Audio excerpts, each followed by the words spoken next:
I don't think that you can overstate the impact of the media and the anger against the media in this election. That's something in the focus groups that, yes, the anger's there against our government, against our elected officials, against the rigged system, but also the media being biased on right and left about, I would say, 8 out of 10 people think that there's no hope for what the media puts in front of you, that it's just hopelessly biased. I think history will look at this election and the media coverage of it. That's why people hate Chris D'Eliza, right, Chris? Oh, well, there's the fix.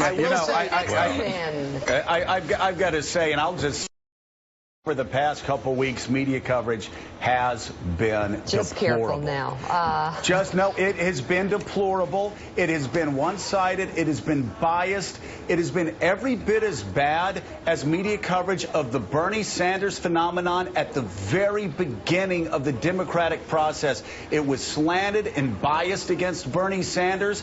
It was completely weighted for Hillary Clinton. Sanders was holding massive rallies that everybody ignored, that everybody tried to explain away, and it's because, and Mike Barnicle nailed it, Chris D'Eliza, we are all at the end coastal elites that didn't get Bernie Sanders and don't get why people would ever vote for Donald Trump. Well, okay, let me say two things. I disagree with you, but I agree with you that I am a coastal elite. I went to a prep school. Do you disagree or you agree? I went to a prep school for high school. I went to Georgetown, and I've lived in Connecticut, and I've lived in D.C. So I fit all, and my house is inside the Beltway. So I fit all of those things. You're a man of the people. Yes. But let me say this, Joe. I disagree with you about the media coverage being unfair, and let me tell you why in this last period. Donald Trump every morning gets on Twitter and does something like he did yesterday. He injects something that is not true, that there is widespread voter fraud that drives news cycles. People always say to me on Twitter and all these other things, why don't you just ignore him? Well, we can't ignore him. He's one of the 2 people who can be elected president. So I don't know what's unfair. He is creating news that we then cover. Am I biased in favor of defending what we do? Yes, absolutely.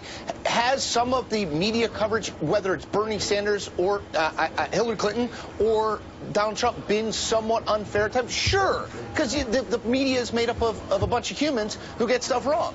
But I do think there's a concerted bias against Donald Trump. I think he is serving these things up. I completely disagree. Tell me why. Well, because, you know what, look at the data after this election is over. Look at the number of stories that are overwhelming. Like, Donald Trump can say something outrageous, which he says every day. At some point, that stops being news. And that will run the head of a newscast for 15 minutes. It's just like with Bernie Sanders. When Bernie Sanders was running, it would be Hillary Clinton coverage, Donald Trump coverage, and there would be 9 seconds of Bernie Sanders with a rally with 15,000 people talking about the system being rigged. And, you know, it's like Willie Geist said, and Willie, I think you said this a week or 2 ago.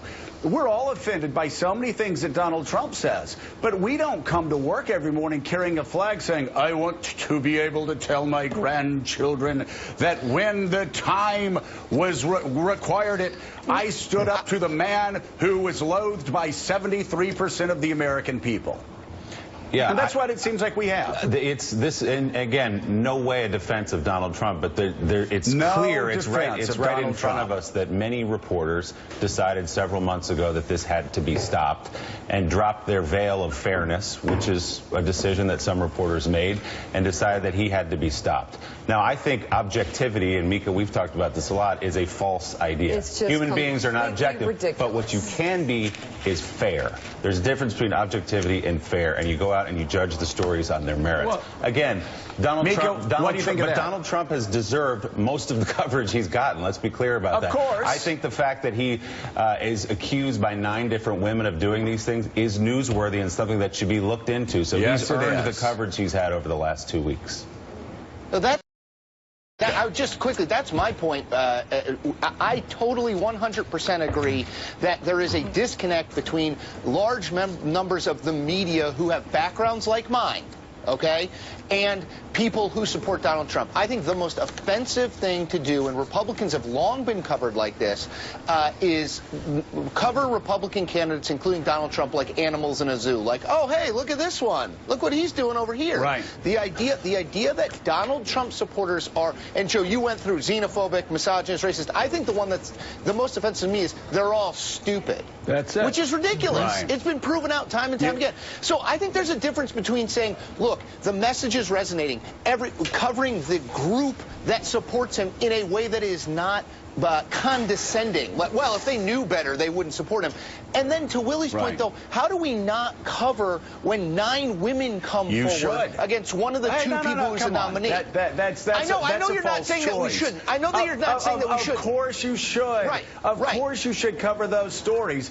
But even if you take that coverage out of it, and Mika and I have talked about this, not as much on the air as we're talking this morning, but Mika, I think there's a reason why Elise Jordan says one of the most telling things out of the focus groups have to do with the media bias, the disconnect between voters and the media, whether you're talking about Donald Trump supporters or Bernie Sanders supporters. Look, I think from the get-go, Donald Trump and the whole concept of why people were instantly following him was rejected by the condescending liberal media.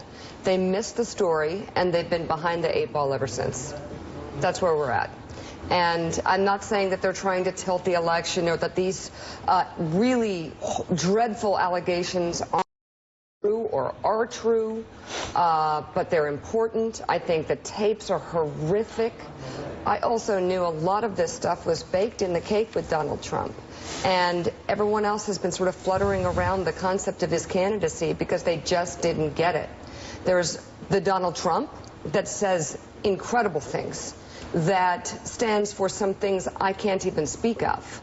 But then there's the people who see hope in his success and see hope in his candidacy. And that is something that reporters missed, that editors missed, that people were so horrified by the concept of Trump and stormed off this set that they missed the story. They missed the needs of the American people that haven't been met by Washington for decades. And let me go to Elise here really quickly. Please. And Elise, from the focus groups you show, and this is why the media, instead of throwing tomatoes at their TV sets right now, should actually listen to what we're saying, because the losers at the end of the day, it's the mainstream media. People can go to Facebook now, and they do for their news. People can go to other social media outlets.